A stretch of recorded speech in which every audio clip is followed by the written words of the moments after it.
17 not admitted without parents or guardian.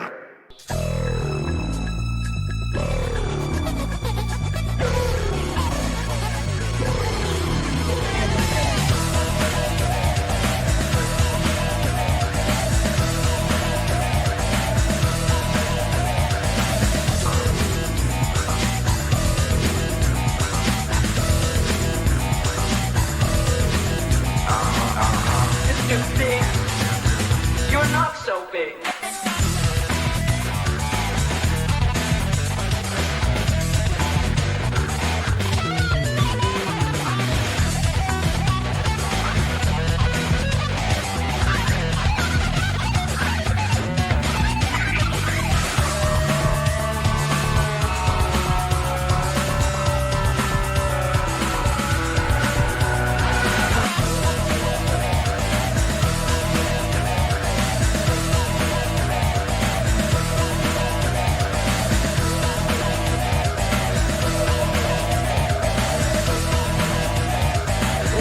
Good evening, fans of fantastic films. Welcome once again to the Drive-In Asylum double feature. I'm Bill from Drive-In Asylum Fanzine, and my co-host on the show is Sam Panico from BNS About Movies. And Sam, we got a special guest tonight. We do. Who's that above me? I am Austin Trunick, author of the Canon Film Guide, Volumes 1 and 2.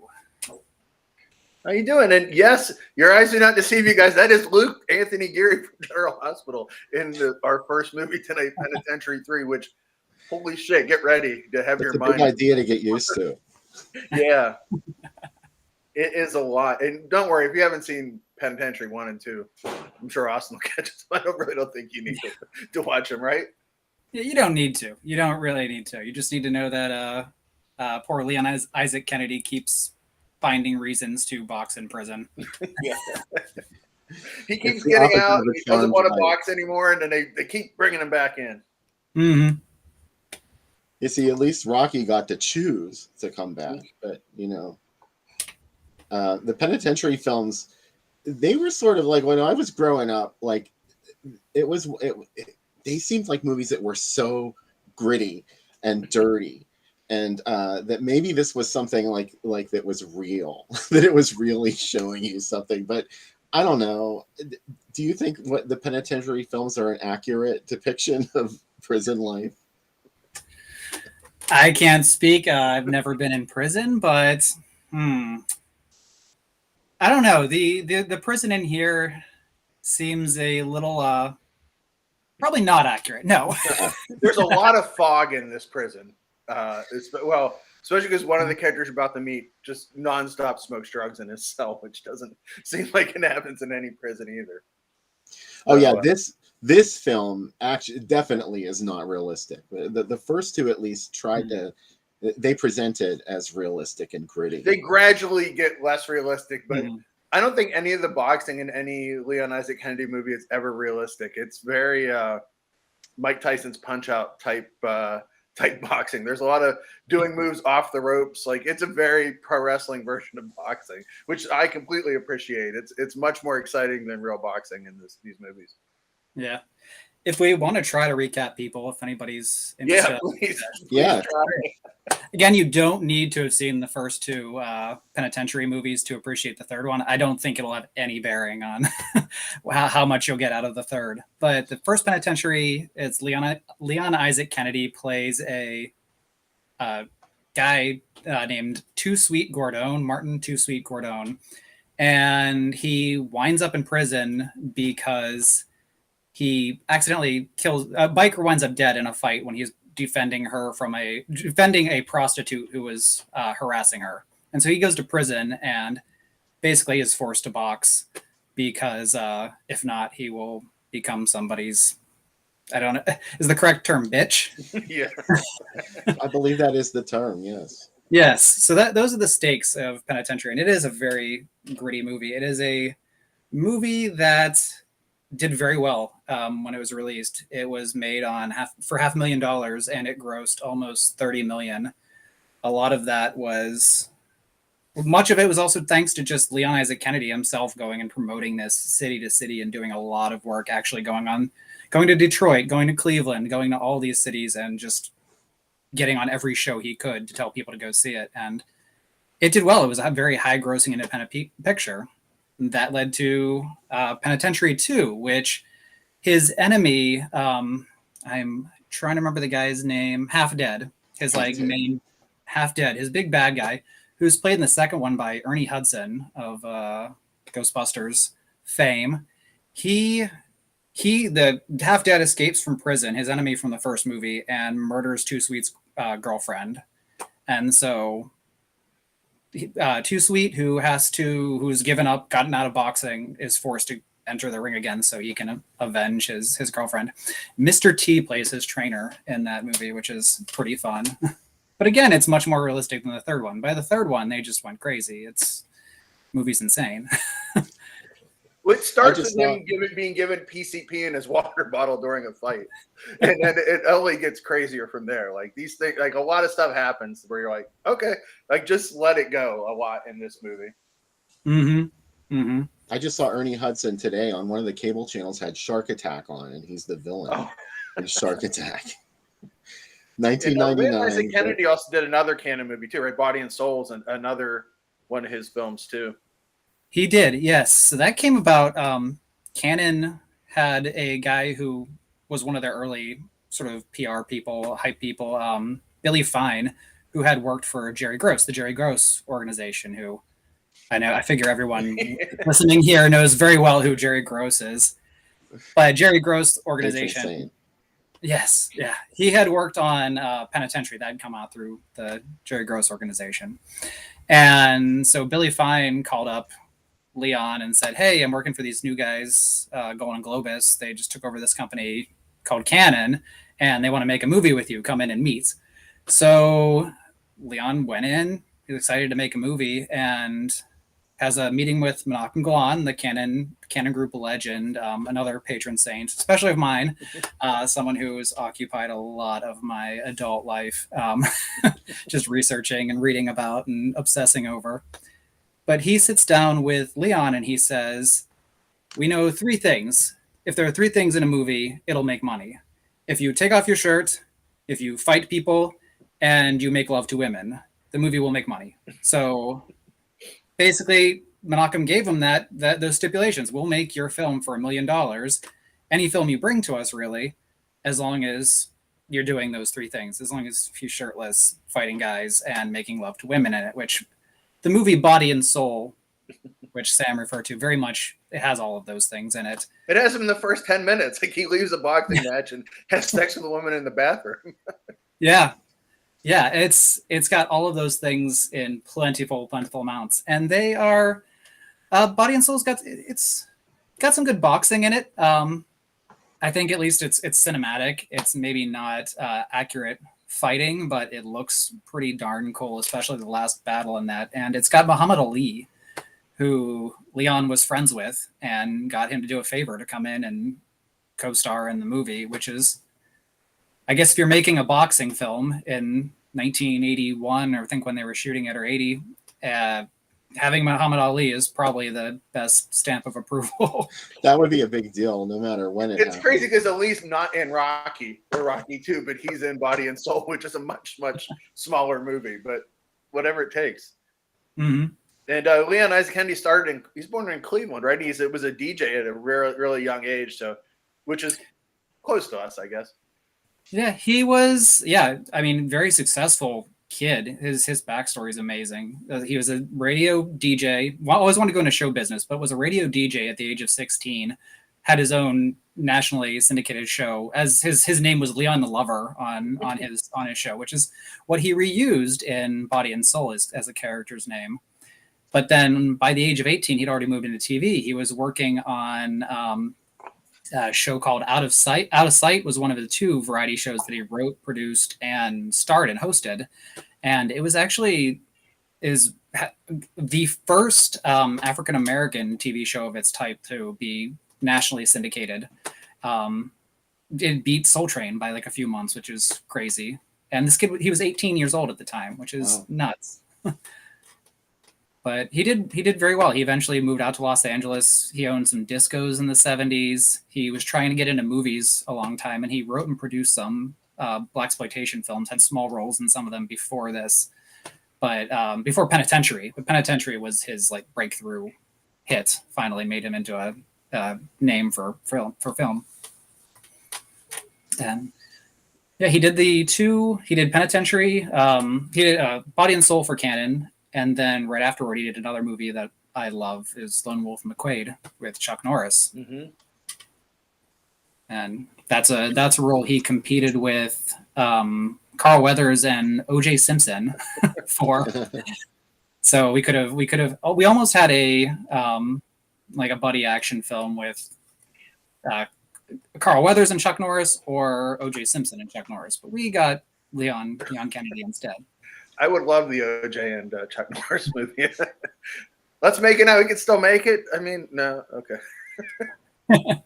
And he was married to Jane Kennedy, who was a really famous person at the time. She was the one of the first women to ever, actually the first woman, right, to ever be an announcer for the National Football League, which was a huge deal in the 70s.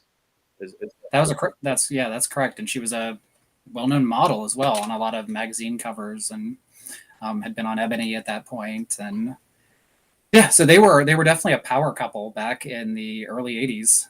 It was a major get for Canon to get them both for Body and Soul.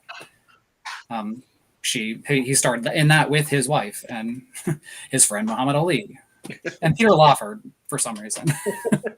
Yeah, it's a pretty wild cast in that. There's some crazy people in this movie. I mean, everybody already saw Anthony Gary's in this movie as well. But there's some really amazing people in here. We could see Magic Schwartz, the one character, and that's he was in Grunt, the pro wrestling movie, and Stone Cold as well. So there's a lot of different like boxing and kind of pro wrestling types in this movie, including Zap from American Gladiator shows up very briefly too. Yeah, Bull Hurley from Over the Top. Yeah, as well, as a small role in this. And Magic Schwartz was also in Over the Top. He's the very first guy that we get to see Stallone slam down to a table in that big honky-tonk roadside place they stop with the kid, and his kid doesn't eat steak. The thing that's amazing about this is when you get to like Anthony Gary's jail cell, he's one of those guys in a movie that like, why is he even in jail? It's like the Goodfellas thing. Like, why is he even in jail? Like, he has everything he needs. He has women. He has food. He's like, everybody in the jail answers to him instead of the other way around. Yeah, you'd think with all the money and connections he has, but he really makes that jail like his kingdom. Yeah. I wonder if he's like one of those characters that probably is like more powerful in the jail than he would have been outside of it. But... Do you remember Stir Crazy? What happened to Gene Wilder and Richard Pryor's jail cell? Didn't they have one of those jail cells? Yeah. I always think if I go to jail, from Goodfellas, like I'll finally learn how to slice garlic the right way with a razor blade. You got to do it this way. Yeah, we also have Steve Anton from The Last American Virgin. Yeah, another Canon alumni who is fun to see. I don't really recognize, like, I can't really think of that many roles that he would have done between Last American Virgin and this. I'm sure they're there, but these are the first two movies I think of him in. And he's the brother of New York doll Robin Anton, which is pretty wild too. Yeah. Right around the time of The Accused, he did an HBO special with Sandra Bernhard called Sandra After Dark. Oh, really? She had this party and invited all these people, and it's just like a film of this party, her talking to different people. And she refers to Steve Anton as, she's like, oh, look, it's Steve Anton, fabulous icon. She kind of like is at a loss for words to explain Steve Anton for half a second. But I don't know, maybe icon is stretching it a little too far. But The Last American Virgin made a big impression on a lot of people, I'm sure. It did on me. I'm curious, where was the first place you saw, do you remember Last American Virgin? I'm curious whether more people saw it on cable or video. I think cable is where most people probably. Yeah, I saw it on HBO. Yeah. It was definitely in my store, and it always seemed like this forbidden fruit because not knowing the actual movie I was getting, the soul destroying experience it was going to be. I'm like, well, this looks really fun, and it is to a point, and then you're like, oh boy. Yeah. When I interviewed Diane Franklin for the first book for the Last American Virgin chapter, and love her. It was a very weird reaction. I mean, lovely, friendly woman, but I just had this sort of like anger towards her still for what she did. Even though I've seen her in other movies, I was still kind of like holding this anger within me because of what she did to poor Gary in Last American Virgin. She's the exact opposite character in Better Off Dead. She's like, do you know what I mean? It's like literally the alpha and omega of her teen sex comedy roles. What kind of character is she in Amityville 2? Oh, the best, Bill. The number one and the best. I have a big weakness for that movie, Austin, if I haven't told you. Amityville 2 is like way up there on my list of movies. It's Me too. I mean, I love it the best out of the whole series, and I really dislike the first one. You haven't seen Amityville Cop yet, though, Bill, and so withhold your judgment. It's not high on my list, but you know, I'll get to it eventually. If someone had seen over 40 Amityville movies, I can say Amityville 2 is the best of the bunch. How many? I'm just curious. How many more do you have to go? Have you seen them all, or there's still any you haven't seen? 2 new ones that are coming out this summer: Amityville Karen, and Amityville in Space, and those are the 2 that I'm most excited about. I kind of like the Amityville and the Hood movies too. They're actually pretty funny, where they've transplanted the house into South Central, and literally the lawn that grows around it is marijuana that possesses people. So there's all these street gangs. They've kind of like totally jumped genres, and it's turned into this like street gang movie. It's really, really, it's not good, but it's great. I mean, so it's definitely a good idea. Execution maybe not as good, but it's Have fun. either of you ever been to the house, the Amityville house? No. I drove by. I was in Long Island for a concert, and I was like, I'm blocks away from the house, so of course I have to drive by it, and it just doesn't look like anything. Like that iconic window motif it used to face the back of the house. It was never even in the front, and it faced the boathouse, and you know everything that was behind the house. And they've even gotten rid of all that because they got sick of people walking across their lawn to go take pictures in front of their house. I can't even imagine what it'd be like to live in that house, and you're just like, oh god, these people are nonstop coming up for That's a different experience. A lot of the Canon movies, when I visit the locations, the people are surprised that there was ever a movie filmed there. What was the most surprised place that you ever visited? Oh gosh, The people that know the least about it. Well, yeah, cared the least. Gosh, I mean, a lot of the Tough Guys Don't Dance locations out in Provincetown, I think people weren't necessarily embracing that movie as much as if I lived there, that's all I would talk about. Yeah. But I was just out in Brownsville, Pennsylvania, a lovely coal town on a beautiful, like little curving part of the river. And I was taking a ton of pictures because Canon shot a movie called Maria's Lovers out there with Natasha Kinski and John Savage. And some of the locations that I visited, the people would ask, like, "Oh, I went to the diner that was used in it, and it's a cute little diner in the middle of town." And I asked them, like, "Can I take pictures?" And they're like, "Why?" And they're like, "Well, because there's a movie that filmed here. I have these shots. I want to try to recreate these shots." And they're like, "Really? A movie? Like what? What's it called?" They were very young people working there at the time, so younger than myself. But it was definitely one of those things that I feel like I'm walking on holy ground anytime I'm in any of these movie locations, no matter how forgotten or like maligned a movie is. If I'm there, it feels magical.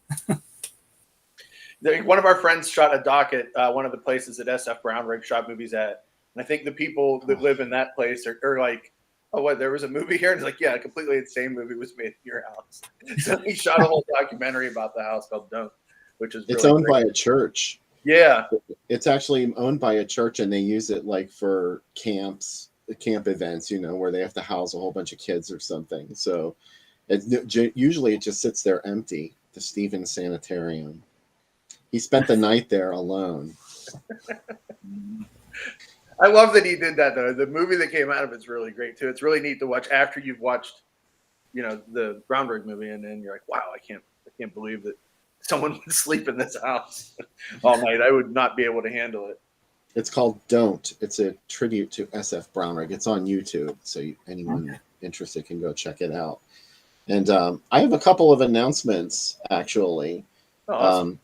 The first thing I had to tell everybody about is it's Uncle Spooky's birthday. Oh, awesome. So there he is. And Uncle Spooky, in honor of your birthday, I know you're not on the show tonight, but I wanted to read you this poem that I wrote for you for your birthday. And it goes something like this. Happy birthday to you. Your whole face is blue. You look like a zombie, and that's why we love you. So happy birthday, Uncle Spooky. And blue is beautiful. I think for his birthday, everybody should forgive him for picking the movie that he picked. We should all get over it. Oh, Austin. Uncle Spooky was on the show, and he chose Damnation Alley as his movie that he wanted to watch, and it did not go over very well. Every time he's come on since, people have lambasted him for Damnation Alley. So just Oh, should I be scared? no, trust me.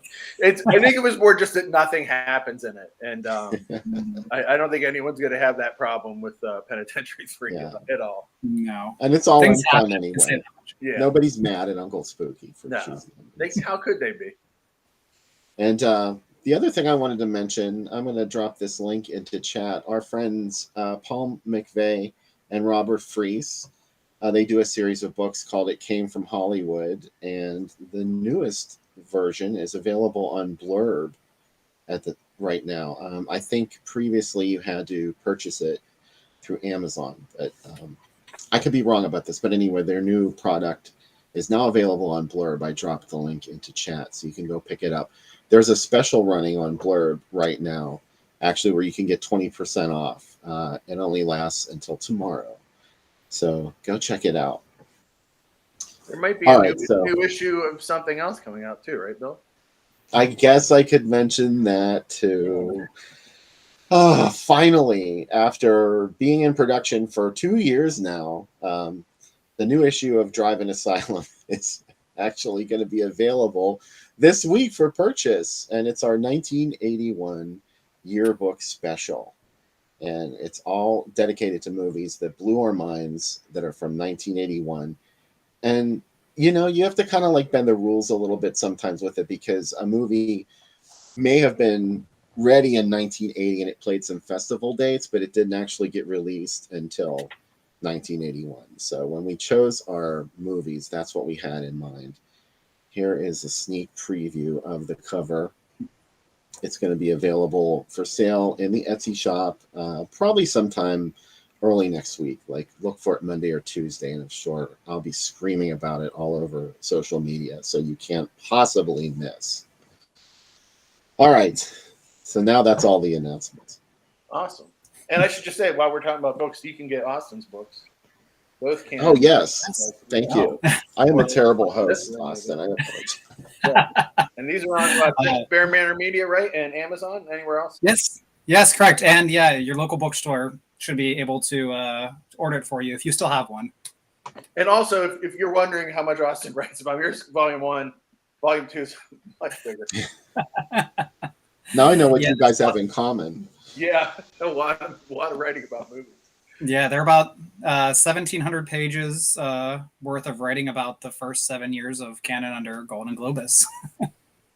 Yeah, I also sent him a picture this week. Becca was using this as her sleeping when you're supposed to keep your knees locked in a certain position from her back. She was like, "I should try Austin's book. It's really thick." I sent him a picture of it as a joke, but she really did not sleep with it. Just so you know, that did not. Hey, I mean, you can do a lot of things. It's pretty heavy. Yeah, I used to buy the Leonard Maltin film guide every year, and then one day I turned around and my bookshelf was crowded with all these fucking books that were like twice the size of the telephone directory. So they make great risers for your bed, though. You can cut them out. Well, I won't lie, my laptop right now to get this camera angle is stacked on a couple copies of my book. I don't recommend using Austin's book as a riser, but the Leonard Maltin film guide. I mean, if you buy my book, you can use it for whatever you would like. You have my express permission. I'm about a couple hundred pages into the new one, and it's great because usually I tear through books way too quick, and there's so much to read in this and so much deep info. It's really exciting. I've really been loving it. Thank you so much. Yeah. Thank you. And if you guys love canon or want to know about their movies, like there's really no better place to go. It's a pretty amazing book, and you also learn as the more you read about canon, you're like, oh, they kind of get their. It starts to get into your head like, oh, they kind of all these exploitation movies start to work together. It's like they're in. Everybody was in a canon movie at one time or another. Yeah. You can play probably a pretty fun game trying to connect somebody back to see how far removed they were from a canon feature. And speaking about exploitation, the director of this movie, Jamas, I say it, Fanaka, he made a Welcome Home Brother Charles, which played a ton of grindhouses in the 70s. So, and he did all three of these. He did Street Wars too. So, if you enjoy blaxploitation films, definitely he's a director you'll know. Mm-hmm. What was one of the earliest canon films? Well, if we're talking about Golden Globus, there's really two periods of canon that. Yeah. There's the old canon, which the company started in New York in the 60s, and really it was a small. They produced some movies. The most famous one is Joe with Peter Boyle from 1970. That was really their biggest hit, but they had done a few odds and ends, but they distributed a lot. One of their biggest money makers was picking up like Northern European, Swedish softcore pornography and dubbing it for U.S. grindhouses and movie theaters and things like that. And that was their biggest section of the business. That and regional, they did a lot of regional like exploitation films that they had picked up and distributed in larger places. But 1980 onward is what I write about, and that is when to the Israeli moguls, when Golden Globus, two cousins who were very successful in their homeland in Israel, probably the most successful producers there of all time, they wanted to try to find a stepping stone into the U.S. audiences. Hollywood in America was the one place where their movies really did not play, did not sell. And canon by that point in New York was failing. Golden Globus stepped in. The fact that this company already had a huge catalog of exploitation films was already very exciting for them because they couldn't afford the company outright, but they basically used the company's back catalog, resold a lot of that, like sold it to territories that had not seen the movie yet, and used that money from those distribution deals to actually buy the company. But so that was 1979. Really in 1979, they hit the ground running, but it was really making a lot of the similar stuff to what the company had been doing. But early on, some of their earliest ones was the Happy Hooker, the third Happy Hooker movie, Happy Hooker Goes Hollywood, was their first U.S. production that they did through canon under Golden Globus. Other early ones would have been The Apple, which is Monocongolon's sci-fi disco sci-fi disco dystopian biblically inspired musical set in 1994. Very one of a kind film, a lot of fun. That was shot mostly in Germany, but that was one of the first big ones. They were expecting that to be their Saturday Night Fever, and it was not. Wow. It was not. But yeah, other early ones include Body and Soul, Schizoid, New Year's Evil, Enter the Ninja, which is another favorite of mine, but really sort of gets the ninja craze really, really going in the US. And then Death Wish 2. And then after Death Wish 2, it was off to the races. They were pumping out Charles Bronson, Chuck Norris movies, ninja movies, breakdancing movies, Tobe Hooper movies, like just at a breakneck pace for really another decade. Amazing. You're a fan of Schizoid, aren't you, Bill? Oh, yes. I know how amazing that's got to be, because we're in an era now where it's comparatively easy to make a movie, but this was back in the 1980s, so you did it the hard way. What's amazing is Canon went, unlike any other studio was making, like most studios made 6 to 8 movies a year. They were making that a month at one point, which is crazy. So it's like it's just astounding. And I got to, and I'm sure Austin feels the same way. When the show started and I saw the Canon logo come up, I was like, oh, anytime it comes up at the beginning of a movie, it's like a really special feeling to see that logo come up. It's in the same way, Bill, like when you see Jerry Gross's name or 21st Century or Avon or any of these crazy names that we get excited about, it's very similar feeling in my heart. A Harry Novak production. I mean, I wear a Harry Novak shirt almost every day, so yeah. I wore it the other day and I had to keep explaining it to my dad, and I was like, what is the safest way I can explain Harry Novak to my family? Like, oh yeah, he made Wham Bam Thank You Spaceman.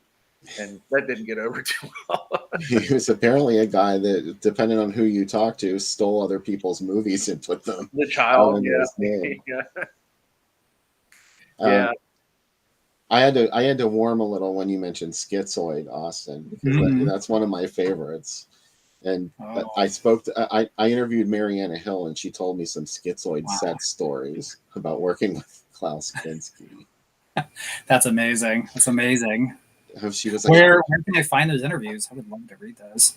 It's in issue number 9 of Drive-In Asylum. I'll send it to you. Oh well, thank you. I'll be eager to read that. Yeah. She said that Craig Wasson accidentally stabbed Klaus Kinski in the back with scissors for real, and they had to take him to the hospital. She was like, "Oh, and then he milked it for everything." He was like, "Oh, I'm in such agony for a week." He wasn't. Or nobody liked Klaus Kinski on the set. That was a given. Yeah. She was like, I had to think of, whenever I do a love scene with somebody I hate, I have to think about someone famous that I'm in bed with. So I thought about Abraham Lincoln when she was in bed with Klaus Kinski. Well, Klaus, I believe, was in that movie because Canon had originally signed him to star in Life Force when they were trying to do Life Force as space vampires back in 1979. And of course, that movie took many more years before somebody finally brought it to the screen. But yeah, for about 1980, there was an alternate timeline out there somewhere where that movie came out in 1980 and starred Klaus Kinski. And wasn't Cozy supposed to direct that too for a period? They were looking at getting Luigi Cozy to direct it. Yeah, that was what brought him to Canon. Very briefly, he was going to direct Space Vampires, as it was known at the time. Sorry, Lewis Coates. I used the wrong name. You guys want to look at some newsprint ads for Penitentiary III? Yeah. First feature tonight. This was one of those movies that rolled out over a period of time. It started on the East Coast predominantly at the end of September 1987. September 4th, rather, beginning of September. And this is from New York. And then it slowly spread across the U.S. until it ended up in L.A., actually, in 1988. But we'll look at some of the various ads. Oh, wait, I went the wrong way. There we go. So here you can see some of the stuff that was playing at the same time that this was theatrical. The Big Easy. The Fourth Protocol. I totally don't know what that movie is at all. It's a Michael Caine movie. Yeah, other than that. And how about La Bamba? That brings back some memories. Yeah. It's a good variety of movies there. I think so too, yeah. And let's not forget that Penitentiary III features music by the Gap Band. This was about halfway through the rollout. Oh, this is from, actually, I skipped ahead a little bit. I'm sorry. And this is a new way I've come up with for presenting these ads, and it's not working out very well. But this seems to be like the general ad campaign that they designed for it. This is from LA in 1988. and it was on home video not too long after that. So probably like towards the end of 1988, at the latest, it was on home video. So this was one of those movies where the home video presentation almost intersected with the theatrical release. We got some critical quotes on this one. Rollicking roller coaster of entertainment. That's pretty high praise.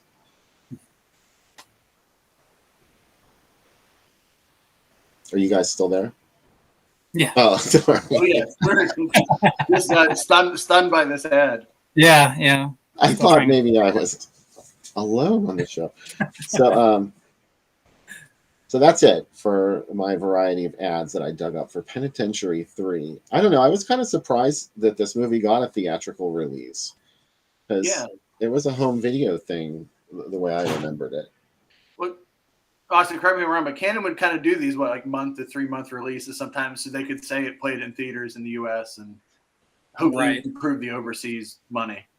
Right. When they pre-sold their movies, they often had to promise the video distributors and cable that this would be something that would have a theatrical release and would thus, in theory, have a big marketing budget behind it. People would already have heard of that before then, and especially by this point in canon history, that marketing was almost non-existent. It was very, very minimal. Canon was stretched very thin by 1988, 87 when they were shooting, and it wouldn't have gone very far. They did put out some cool things though. I have a couple items for show and tell. Awesome. Please do. Bill mentioned the Gap Band. Here is the soundtrack for Penitentiary III, which features the Gap Band, LaRue, Rodney Franklin, Midnight Star, Lottie Dottie, Shawnee G, New Choice, Frida Payne, and Lenny Williams. Out of all these people, I know the Gap Band. I'm not as familiar with many of these artists, unfortunately, I can't say. But yeah, they released a soundtrack, which I'm wondering if might have been a better moneymaker for that actual film in theaters. If I was putting together the soundtrack for a gritty prison drama, Midnight Star would be one of my go-to bands to approach. But I've got here some press kit stuff as well. This is when Penitentiary III came out. This is the TV kit, so they sent this out when it was on TV. But this was the art that they gave newspapers and magazines to run to advertise. So it's Leon getting strangled by the Midnight Thud, a character that everyone who, if they're not familiar with Penitentiary III at this point, will know and love by the time the film is over. And they actually, something that's really funny with this kit, it's got some slides in here and things like that, but what I really enjoy is that it's got a series of scripts. It's not going to show up on the camera very well, but for TV ads for the movie, if you were going to do a local affiliate ad, what they suggest you would, how they suggested you would advertise the movie. So again, Sam, I'm sure you know many, many people that could do these voiceovers 1,000 times better than I could, but this one is the titled Tough Attitude. Okay, I'm going to read the first one that is titled Humorous/Lighter for Teens and Adults is the target market. It's for December 1990 broadcasts. It says, "Don't be fooled by cheap imitations. If you want good guys, bad guys, big guys, and incredible hand-to-hand combat, step into the big house." And we get a clip of Leon. "Now I'm ready to fight. Leon Isaac Kennedy in a whammer jammer of a slammer story, Penitentiary III." Wow. So I love the phrase whammer jammer of a slammer story. That is that's a good way to sell Penitentiary III. It's gritty. It is gritty, a very gritty whammer jammer that we're about to see. Also, that's the Haiti Kid, noted miniature pro wrestler playing the Midnight Thud, who traveled for years, was on WWE for a long time. So it's pretty exciting to see him in this. Also, he's nonstop smokes drugs, and that's why it's called the Midnight Thud, because he knocks everybody out from his excessive drug use. So a hero in this movie, at least to me. Pretty exciting. Also, he seems to have some sort of supernatural powers too that are never really clearly. He seems like a Street Fighter character that shows up in this movie, like a Dal Sim or something. Like, he has like a magical, like, small man that has to teach. Well, he makes a journey as well. I don't want to ruin it for anybody. You'll see when you get into the movie. Yeah. David brought up in the chat that he has the soundtrack for 10 to Midnight, and he likes the song Van Heaven from that movie, which I'm sure that you enjoy as well. Yeah. 10 to Midnight is my favorite of all the Cannon Bronson movies, even more than the Death Wish films. Yeah. I have a soft spot for Charles Bronson finding himself in a slasher movie, like, very unexpectedly. I often yell out the dialogue from it when anytime I pick up something, like, you know what they use this for? And it is one of my favorite Bronsons. Yeah. Yeah. Dan asks, is this movie going to make me reconsider my sexuality? I mean, it's going to make you consider a whole new kind. So just get ready. There's a lot going on. Come in with an open mind. Yeah. We're not going to reconsider it, but it might expand your boundaries a little. Yeah. Yeah, this one's got a fun cast. I of course, Anthony Geary. I know him mainly from General Hospital. That was what I watched when I was homesick. And growing up, from when I stayed home from school, he was on the part of Luke and Laura, one half of that pairing. And then I know him. He was in the movie with the Fat Boys. I'm blanking on the name. Disorderlies. Disorderlies, yeah. Yeah. And then UHF. How does Cannon not make Disorderlies? I was just thinking that the other day. It really feels in their wheelhouse. I am shocked. Shocked. Because they're like, well, we know Run DMC made Tougher Than Leather, but let's make Disorderlies. Yeah. So Did you I'm have shocked another they one of didn't those? make Tougher Than Leather, because that movie's like a spaghetti western with Run DMC that's way too violent. Like, it seems like they should have made a movie that like 13-year-old kids could have gone to, and instead they made a movie where they like kill numerous people, and it's like way over the top with violence, which is probably why I love it. But I totally forgot that movie existed. Tougher Than Leather. yeah, it's not out on DVD. That might be why it's never gotten outside of a VHS release. It's never. I think that they really don't. Now that Run DMC, certain members that are surviving are a little more religious. They're like, maybe this movie does not belong. I disagree. So Looks like you have a drink ready for us, Sam. I do. This is the Midnight Thuds Prison Bitch, which will make a lot more sense when you see this. Yeah. So we're going to start with an ounce of vodka. Our drinks are gritty on this show. This is the grittiest drink I've ever made. If I could just find my, there it is, my measuring thing. I've been working on my pour counts, just like that Bar Rescue. So yeah, just pour it in. Who cares how much it is? That's no, I don't need him breaking in and yelling at me. He will. Steve, thanks for putting up the drink recipe on the screen. I appreciate it. There's an ounce of vodka. We're gonna do a half an ounce of triple sec. So, are you making the drink, or are you making something on? Yes, I am making the drink. Oh, awesome! Nice. That's great. And we're gonna do half an ounce of amaretto because I'm fancy. This is the fancy part of the gritty drink. I don't understand. When I was a kid, my grandma used to just straight up drink amaretto. So, yeah, she put it in her coffee, but no, she would just straight up drink it. She also didn't leave the house for 40 years, so draw your own conclusions. And then we're gonna do 2 ounces of orange juice. This is a healthy drink for when you're in prison. You won't get scurvy. You got to keep your strength up. You keep your strength up. Put some PCP in it, just like the start of this movie too. So that when they ask you to box, you're in tip-top condition. This is like most of the other movies. There's a long period of I don't want to box, followed by well I have to box. So kind of gets into that. All right, and that's it. We're gonna mix it up, and I promise Becca that I will not get this all over the floor. Let's see how that goes.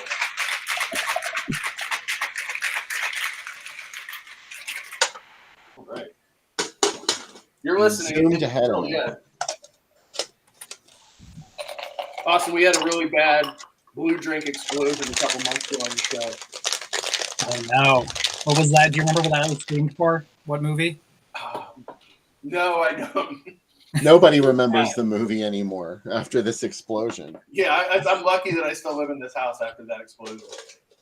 Like it was everywhere. Like it was bad. Following that, the next week we did like a flaming Dr. Pepper drink, and I was forced to make it outside.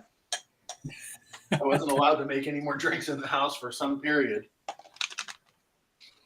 It's a brand new kitchen, so you know. Yeah. Well, it looks like you did it without a mess. Yeah. Yeah, the mess got. Okay. The shame hasn't gone away, but the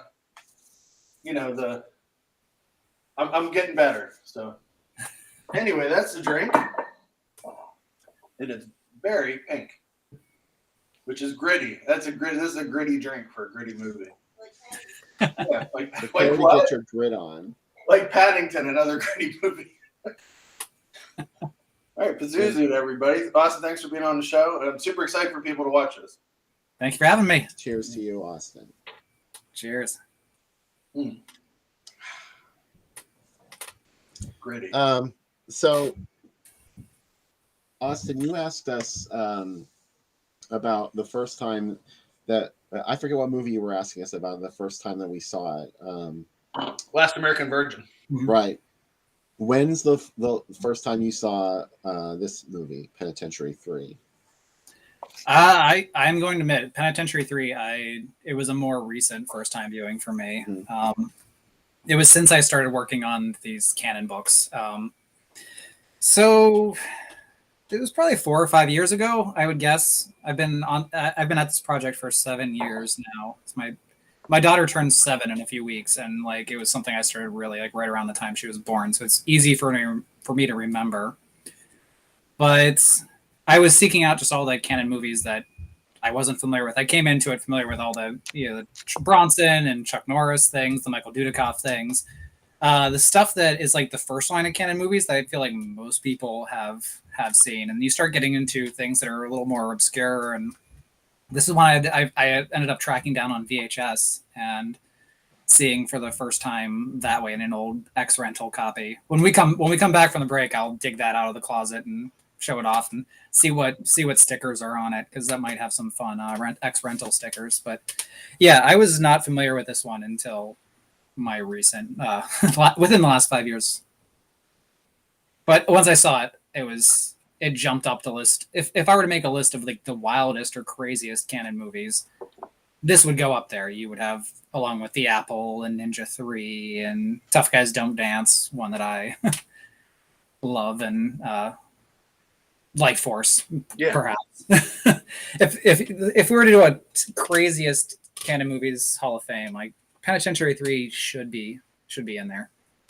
Reading the new book, it really struck me because I've watched Life Force so many times that I accept it, and then when you read through it again and you read through like when it was made and how it's like it's a crazy. There's so many effects in it, and there's so much stuff in it. It's just out of control.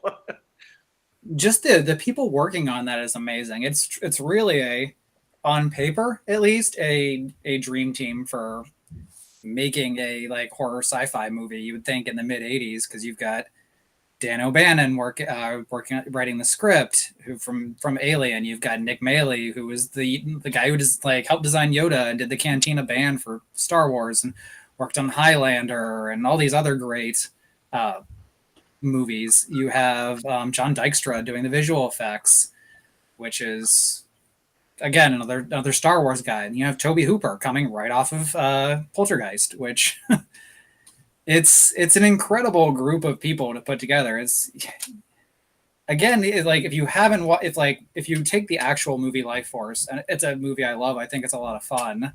But if you take that out of your head and then you read all these names on paper, you got to think like this is going to be maybe the best. Like this is going to be like every bit as good as The Thing, like on that sort of tier, because just from the talent working on it, like you would have The Thing, Alien, and Life Force if you just went purely based on like talent on paper.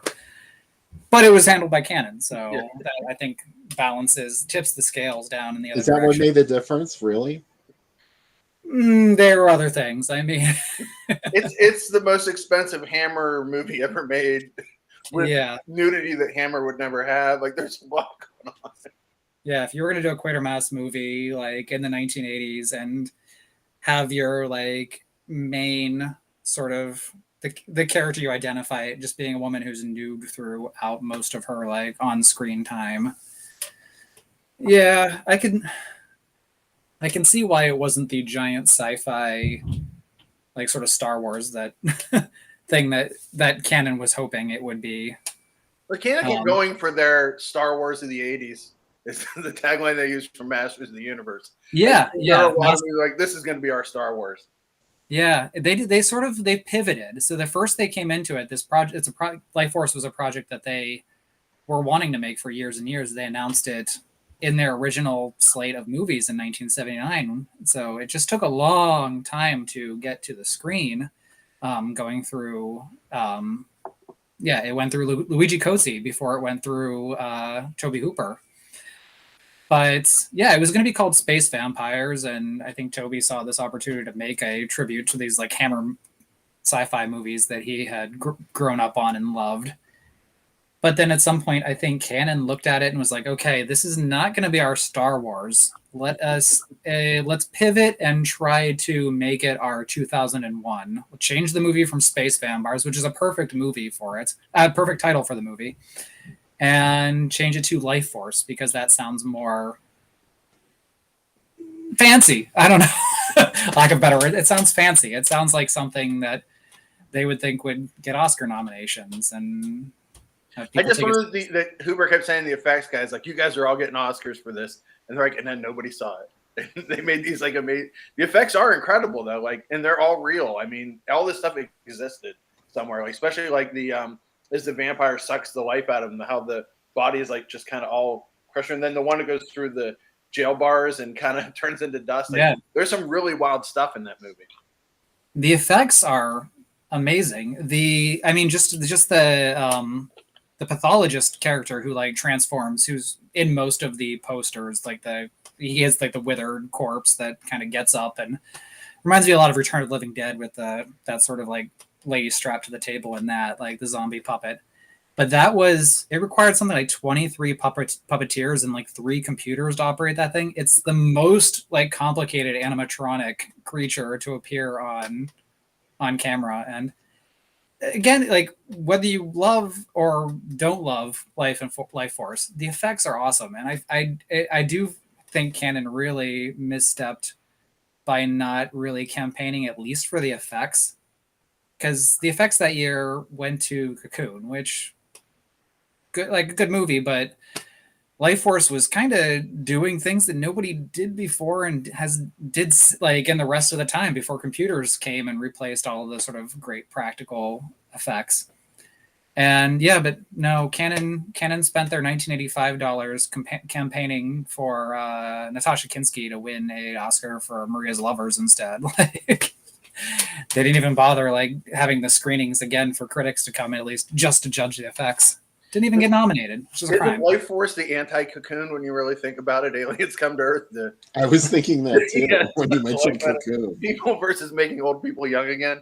They do the opposite. Yeah. We just watched Cocoon 2 the other day, so Cocoon is very fresh on everybody's minds here, and yeah. And the whole time we were watching it, I kept saying to Becca, like, Wilford Brimley's like 36 in this movie. It's like that fact people always say, do you realize Wilford Brimley was only 40? And it's like, yeah, he was way younger than he looks in this. I love Life Force, but Becca said to me when we saw it at the drive-in last time, she said, you know why this movie failed? She's like, because Tobe Hooper made a movie for people like you when it should have been like for everybody. And he was like, I think I would really like if this was like Quatermass movie on this gigantic budget and the lead actress is naked the whole time and the effects are crazy, but it's like, it's not for everybody. Yeah. Yeah. It is definitely for a very select number of people. A very expensive movie. They spent a lot of money making a movie for Tobe Hooper, and like, it's funny because he has this like a movie that he spent the most time that anyone got at Canon, and then Chainsaw 2 is like the least. Like, it went like I've never realized that till you talked about it on the Canon podcast of like literally how little time he had to make Chainsaw 2. Yeah, it's incredible. The Chainsaw 2 is a movie that's like they had like some loose script put together in was like March of '86 because they had to get it out by August or Canon would have to pay fines to the theaters that were already advertising it and had the screens carved out for it. Yes, they cast it, they began writing it, they began shooting in May. They still did not have a final script. The final script for Texas Chainsaw Massacre 2 is dated June 28th, 1986. They finished shooting on July 4th, and it was in theaters August 22nd, I think. So, and that was non-linear editing. Like they were cutting stuff like the old way of it. They didn't have avids, and they weren't like, you know what I mean? Like the editing had to be crazy. And they were they had the on-site editor, which was like not something everyone was doing at that time. But yeah, I'm sure there are tiny exploitation movies that made it to theaters, but as far as a movie that the script was finished 7 weeks before it was playing nationwide, yeah, that's got to be like a record for a short window, or at least up there. It's gritty. Yeah, and Canon sent their own director too, right, to make sure that Hooper had got it done. Like they had somebody waiting in the wings to take over. Do you know who that was? You told me, and I can't remember who it was. Yeah, it's Newt Arnold, the director of Bloodsport. Yeah, yeah, Bloodsport was his award for like being their goon on site to like crack the whip on Toby, like take over if Toby passed out somewhere. Yeah, it's amazing that like for somebody that like the worst guy to put through that kind of pressure, Toby Hooper feels like that kind of person because it's like one of those things like for every Toby Hooper movie that got made, there's stories of how many other ones that he left, like The Dark, and I'm sure Bill can name a whole ton of other ones. I actually just got a book I'll show in the last segment of canceled horror movies, and there's a whole chapter of Toby Hooper canceled movies in it where they got like this close. He was going to make a remake of White Zombie in the 2000s. That got, and the script's crazy for it. It's really cool. There's 2 different versions that he almost made, and they kept getting. Yeah, Venom's another one. Thanks, Chris. Yeah, that's the other one I was thinking of. Venom. Yeah, where it's like they got really close and he didn't do it. So yeah, the other crazy thing is his White Zombie bill, this is why I want to see it. He proposed shooting it all on a soundstage, like Eaten Alive, which is my favorite Toby Hooper thing, where it's like, you know what? Love that. Fuck reality. We're gonna shoot this on a soundstage. He had 2 other Canon movies that he was lined up for with Spider-Man for a while. The earliest Spider-Man ads from Canon were Toby Hooper, which would have been super interesting. There's and again another alternate timeline where both Toby Hooper and Sam Raimi made Spider-Man movies, which is mind-blowing. And he was also attached to Canon to Pinocchio the Robot with Lee Marvin playing Geppetto, which I just, again, another. If I could take any of the Canon movies that didn't get made, that would be one of the ones I would go back in a time machine and pretend to be a Japanese like distributor and like send money at. The Golem is the other one too. Charles Bronson. Yeah. I see. If you were one of the Japanese distributors, you would be the mysterious foreign investor that says, "Could we have more breasts in this movie?" Which that's always the Roger Corman, like the foreign investors want this, and every actress has to be okay. Well, I guess it's not getting made. Bring out the giant worm covered in KY jelly. I will make this movie. I saw Mike's question, and Toby was, I believe, going to do Return of the Living Dead before he signed his Canon contract. Wow. But so in 3D. I would love that. I love that movie. So. I mean, unmade 3D movies. This just because it's behind me and I'm looking at it now, and I saw the 3D pop up on the screen. Is before Luigi Cozzi left to do the work with Dario Argento on Phenomena after he like got tired of waiting around for Canon. He was looking to do Sinbad, the Lou Ferrigno movie, but it was going to be a 3D Sinbad movie that he was helping them put together, and then. For a while, Fernando Baldi was attached to it, still 3D, which makes more sense. But after Cozy got tired of waiting for canon. I know we'll have a lot to talk about Cozy in the when we talk about Hercules, because especially the second Hercules movie, is one of my favorite canon stories. Where it's like and you'll learn as we talk in the next segment. If it feels like if you hear a canon story, you're like, there's no way that story's true. It's probably true. Like there's like a very low bullshit filter for there's stuff like everything could happen and did, as a movie poster would say. So there's a link to the first movie in the chat. I just dropped it in there. Look, see how good I'm getting at this? I actually provide the link during the show. Your new production crew is really good. You're really cracking the whip on them. Oh, yeah. I mean, I was brutal to them this week. I said, if you want to eat Saturday night, better make sure this shit works. So if you got the link, go watch the movie on YouTube. We'll be back afterwards to talk some more with our guest, Austin Trunick from the Canon Film Guide. And we'll see you back after the movie on the Drive-In Asylum double feature.